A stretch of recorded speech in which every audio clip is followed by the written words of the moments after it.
Infections can affect all of us and can be unpleasant and in some cases fatal. They're especially dangerous for susceptible persons who are elderly and or ill, in most cases service users requiring home care.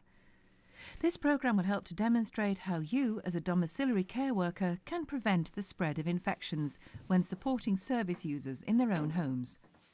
The key to this is behavioural safety. In other words, recognising unsafe practices and implementing safe, agreed ways of undertaking tasks to reduce the risk of infection.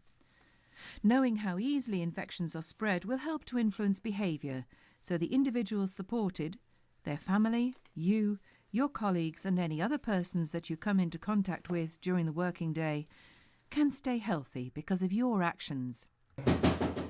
Come in. Morning. Morning, Alison. I've just popped in to pick up some more personal aprons. Can you double up with Bridget today when she goes and sees Mrs. Cooper? Her daughter's rung and she's not well and she may need some additional support. Yeah, no problem. Okay, thanks. Yeah, well, Mum's had sickness and diarrhoea during the night. The doctor's been, and he thinks she's on the mend.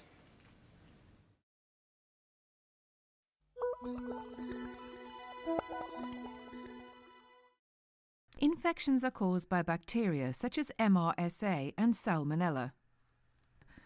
There are also other microorganisms called viruses, for example hepatitis and the norovirus, sometimes known as the winter vomiting bug.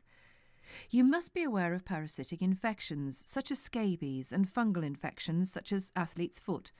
Infections have different symptoms, but sickness and diarrhoea are common to a number of them. Does the doctor know the cause? And is there anything we need to know? Well, the doctor said he's seen a number of these cases, including some of Mum's friends from the day centre. Judging by the symptoms, he thinks it's probably a virus and that she's just going to need plenty of fluids. I'm going to pop to the shop and get some juice and get her some magazines. Bacteria and viruses, commonly known as germs, are invisible to the human eye. So people and surfaces may look clean but actually be contaminated with germs. If something is visibly dirty, it is highly likely that it will have a significant amount of germs on it.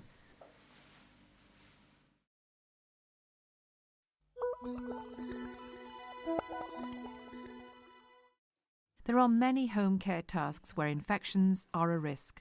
These include handling dirty linen, cleaning, food handling, personal care, clinical care, which may include support with dressings and handling waste. The types of task will be identified within the care package. Your organisation should have a handbook and policy to state agreed ways of working to prevent infections. The policy should detail the laws that are relevant. This includes the Health and Safety at Work Act and the Health and Social Care Act. Legally, you must take reasonable care for your health and that of others who may be affected by what you do or do not do, and cooperate with your line manager on the prevention and control of infection. The scope of the tasks and your responsibilities should be detailed in the care plan. Often the extent of these will be dependent upon the time allocated with that service user. Specific risks regarding infections and known service user infections should be detailed within the risk assessment and care plan. And you must be aware of these and your specific responsibilities to minimise the risks. The risk assessment and infection controls to lower risks are a legal requirement under the Management of Health and Safety at Work regulations. The environment and equipment will vary in each service user's home. It is unlikely that there will be colour-coded mops within the home. Therefore, you must be vigilant to undertake safe practices by disinfecting properly after using in one area of the home, such as the bathroom, and before starting in the kitchen. Your organisation's policy should state how they, as far as possible, will keep you free of and protected from exposure to infections that can be caught at work. Your training should include their procedure for the prevention and control of infection. If the service user has just returned from hospital, the infection status will be detailed in the discharge information. If there is an incident, you may need to ring your manager to ask for support or for additional time to undertake the task safely and sufficiently.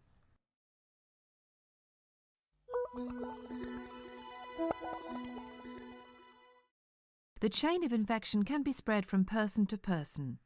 Germs can live on or in the body and will be most concentrated on the skin, in the mouth, nose, hair and gut. They will be present in bodily fluids and can also be found in the environment, on equipment and in contaminated food and water. The environment becomes contaminated from germs shed by the body, and poorly maintained or inadequately cleaned equipment can harbour bacteria and viruses that then become a reservoir for infection. Germs are transmitted by aerosol, droplet, fecal-oral, direct contact, person to person, indirect contact, food, water, equipment, the environment, blood and body fluids, excluding sweat, insects and parasites. As germs are invisible, we have used glow germs to demonstrate how germs are spread. The next chapters look at different personal care tasks in depth, with examples of how infections are spread and the controls available to prevent this. Any relevant legislation for each topic will be stated and their practical application explained. Key infection controls include appropriate use of personal protective equipment, adequate cleaning, preventing exposure to blood and body fluids, safe handling of laundry, effective personal hygiene, especially washing hands, safe handling of food, waste disposal, managing health and reporting infections.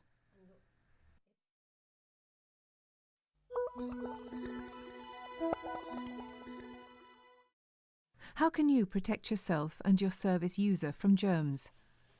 Your organisation has a legal requirement under the Personal Protective Equipment Regulations to provide you with personal protective equipment, known as PPE, that are suitable, fit correctly, and provide the correct amount of protection, usually single-use gloves and disposable aprons.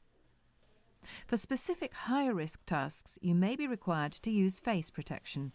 You must legally wear the personal equipment that you are provided with to prevent you and your service user from the risk of contamination from blood or body fluids such as urine, vomit or faeces, and when cleaning to protect from splashes of cleaning products.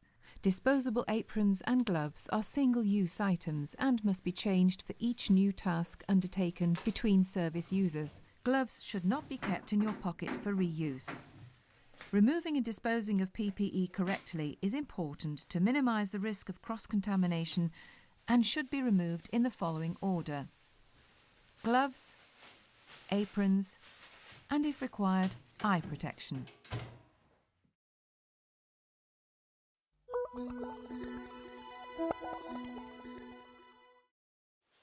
Cleaning is strongly linked to the prevention of infection. The details of cleaning that you are required to carry out will be stated in the care package. The key requirement is not to spread germs from one area to another or cross-contaminate.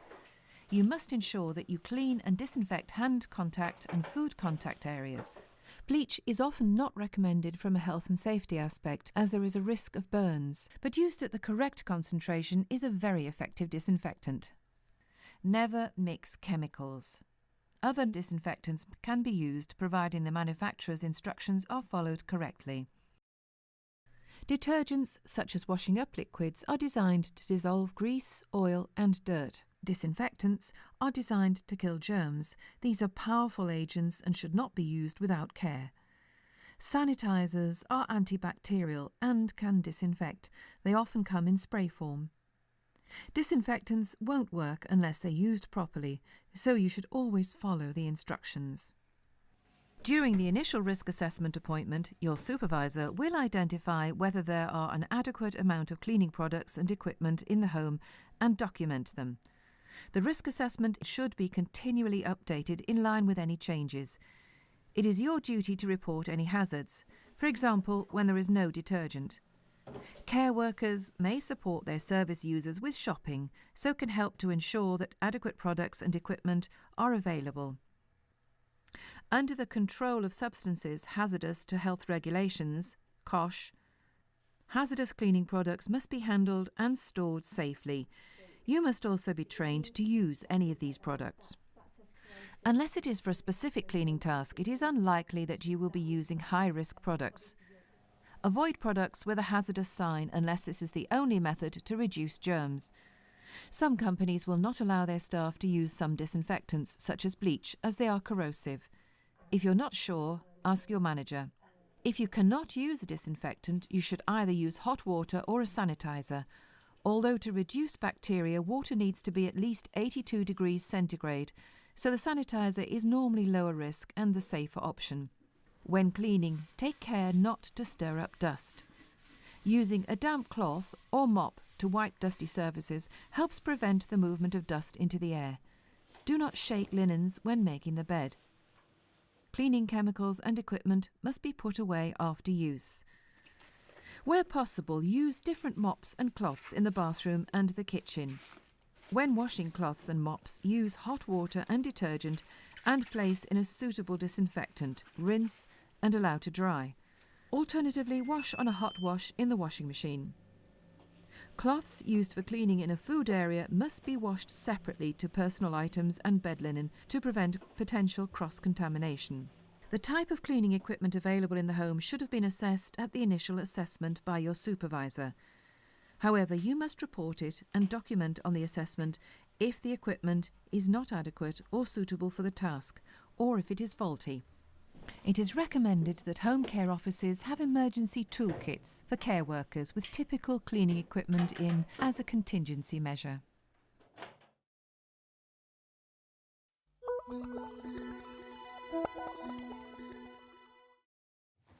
Coming into contact with blood, body fluids and sharps injuries can be a source of infection. Spillages of urine, faeces and vomit should be cleaned with care.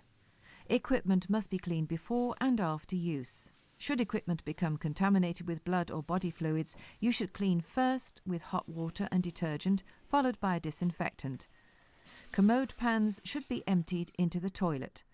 They must be washed in hot water with detergent and then disinfected. There are also infection risks when handling pads and a urinary catheter, and you must be trained on the procedure for these. When emptying the catheter bag, you should wash your hands before putting on your apron and gloves. Empty the urine into a clean container and dispose of in the toilet. Remove your apron and gloves and wash your hands and then record the volume if required. Catheter bags are disposable and must not be reused. If a catheter bag needs to be changed, then after putting on your apron and gloves, remove the new bag and tubing from the packaging. Remove the cap and attach the new bag, making sure not to touch the end of the tube to maintain sterility. Place the used bag into a plastic waste bag. Remove your apron and gloves and dispose of correctly. And wash your hands. If there is an emergency where there is a need to clean up blood, ring your manager for support. Yeah, Mrs. Hudson's had an accident in the bathroom. There's a problem with her dressing. I'm going to need a biohazard kit. Can you get someone to send one over for me, please? A special biohazard kit should be available in the home care office or provided directly to the care worker. The kit will contain a disposable apron, single-use gloves, a disposable tray, absorbent powder or granules, disinfectant, disposable cloths, and a waste bag, which should be used for blood spillages. Face protection should also be worn if there is a risk of splashing. Sprinkle the powder or granules on the blood and leave for 2 minutes. Once the granules have absorbed the blood, use the scraper to scoop the material onto the tray. Depending upon the manufacturer's instructions, use the disinfectant to clean the area and dispose of all items in the appropriate waste bag. Some service users require sharps to manage conditions such as diabetes. The control measures must be listed in the risk assessment. Should you sustain a sharps injury, you must seek immediate advice from your manager. Alison, I saw Artie sniffing this needle. Well, luckily it was still in its packet because I didn't know what it was and I picked it up. It could have pricked my finger. Yeah, it's for Mrs. Hudson's diabetes. I'll need to report this to the office. This will be a near-miss incident. I'll pop it in the sharps container. Thank you.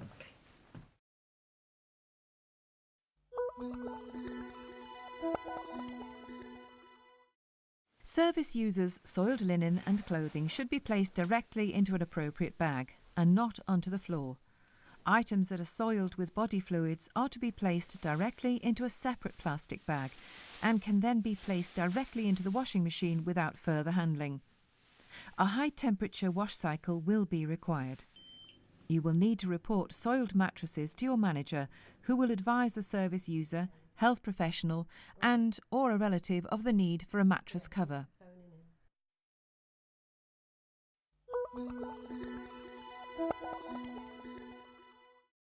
You are a source of germs. Personal hygiene is a vital part of infection control, and you must keep yourself clean. Dirty uniforms will harbour germs and spread infections. Hair must be tied back and hands washed thoroughly. Jewellery will harbour bacteria and should not be worn except for a plain wedding band. You must comply to your organisation's policy. Keep nails short, clean and unvarnished. False nails must not be worn. Cover cuts, septic lesions, boils and abrasions. These provide the ideal environment for germs to multiply and spread infection, and must be covered with a sterile, waterproof and blue high-visibility plaster. Wearing gloves does not remove the need for hand washing. As you take the gloves off, germs will be spread. Hand contact surfaces such as handles, switches, the banister and handrails can be a source of bacteria and viruses. Germs are also found in saliva and are spread through coughing or sneezing. Hands can easily become contaminated with germs, making the practice of effective hand hygiene a key way to reduce the spread of infections.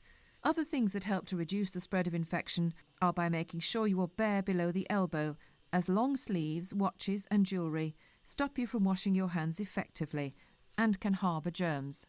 An effective hand hygiene technique is vital to reduce the risk of spreading infection. Whilst your hands may look clean, using the ultraviolet glow box shows where dirt and bacteria can be found. Before you begin, wet your hands under warm running water. Apply antibacterial soap and then follow these 6 steps. Effective hand washing should take about 15 to 30 seconds using antibacterial liquid soap. In some homes where there is no antibacterial soap and poor hand washing facilities, alcohol hand rubs may be used. However, they must not be used instead of hand washing, especially when caring for service users with diarrhoea, as they can be inactivated in the presence of dirt and protein materials. Wet hands under warm running water and apply soap. Rub hands together, palm to palm, interlacing the fingers. Rub the back of both hands with the right palm over left back and then vice versa. Rub the backs of the fingers, interlocking the hands together.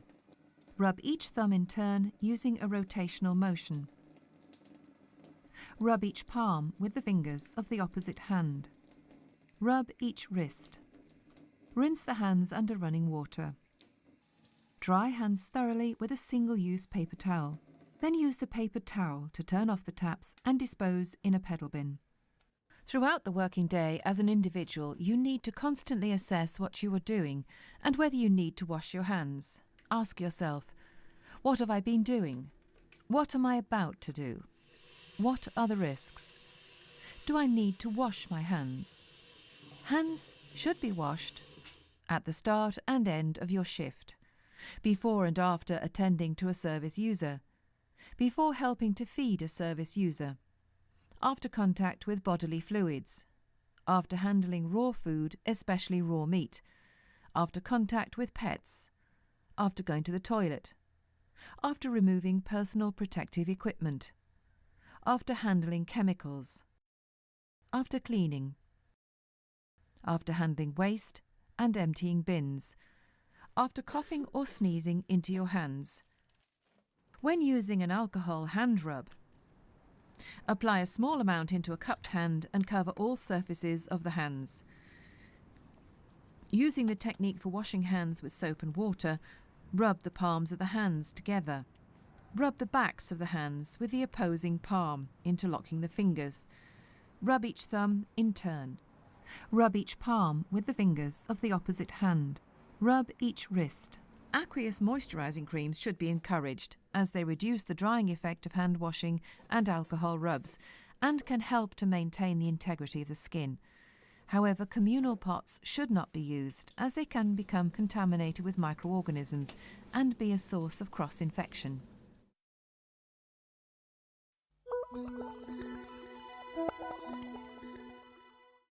Within home care, there are many different activities that occur in a short space of time. You may handle bodily fluids and food during one visit. Food in this instance includes drink. Under the Food Safety Act and the Food Hygiene regulations, you must not contaminate food. Depending upon the type of food handling, your home care office may be registered with the Environmental Health Department. Thorough hand washing and the wearing of gloves is essential. Food may be potentially hazardous if not handled correctly, and good food handling practices are the only way to minimise the risk of food poisoning. Food can also be used to transmit a virus if poor handling practices are evident.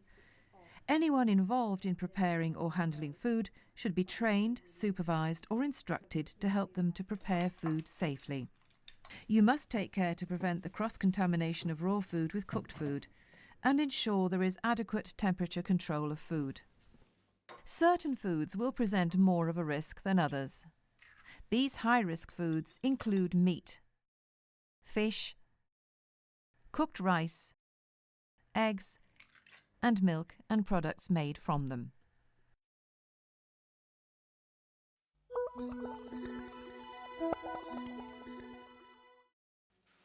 Waste generated every day can be a potential risk if it is not properly segregated, handled, transported and disposed of, according with statutory duty of care requirements. A small proportion of waste is considered as infectious or hazardous waste, posing a risk to health and the environment. Small amounts of waste from service users, such as a small dressing, can safely be disposed of in a domestic waste bag. Due to the risks of contracting blood-borne viral infections such as hepatitis B and C or HIV from contaminated blood on needles, a safe system for their disposal is essential. Sharps are those items that cause cuts or puncture wounds such as needles, syringes with attached needles, glass ampules, scalpels and other blades. Specific colour-coded sharps containers must be used, which should be collected when 3/4 full, indicated by the manufacturer's line. If they are seldom used, then they should be collected after 3 months, regardless of how full. Staff must make sure that they are fully aware of the local waste policy and follow it closely. Always empty the waste bag before it gets too full. Rubbish can overfill or become so heavy it breaks the bag and waste seeps out. Wash your hands after handling any type of waste.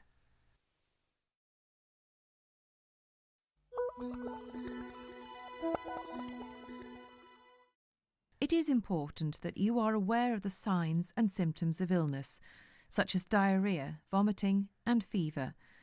If you become ill with any of these symptoms, then you should report it to your manager. They will advise how long you should stay away from work. But as a minimum, you should not return to work for 48 hours after the last bout of sickness. Certain confirmed diseases must be reported under the Reporting of Injuries, Diseases and Dangerous Occurrences Regulations, RIDOR, and the Health Protection Notification Regulations. RIDOR reporting is the responsibility of your manager, who will be trained in the specifics of what must be advised by law under RIDOR. Your legal responsibility ceases once you have advised your manager and, where necessary, your doctor. It is important that you check with your manager if you are unsure about having immunisations, if your service user is suffering from an infection such as hepatitis B. Your manager should provide staff with information that they can understand about vaccinations, helping them to make an informed decision.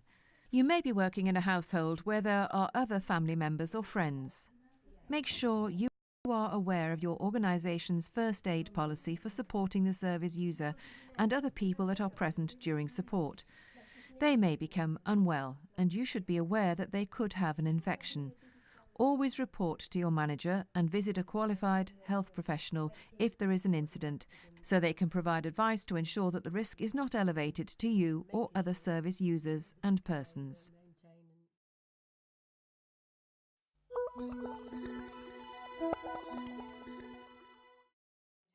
Continued training in the prevention and control of infection is vital. Infections can be serious and in some cases life-threatening for susceptible service users. It is important that you practice high standards within the home to prevent the spread of infection. Complying with the practical advice described in this programme on the prevention and control of infection can help minimise the spread of infection in domiciliary care and provide reassurance to service users and their families that the care is being provided by a care worker who undertakes safe working practices.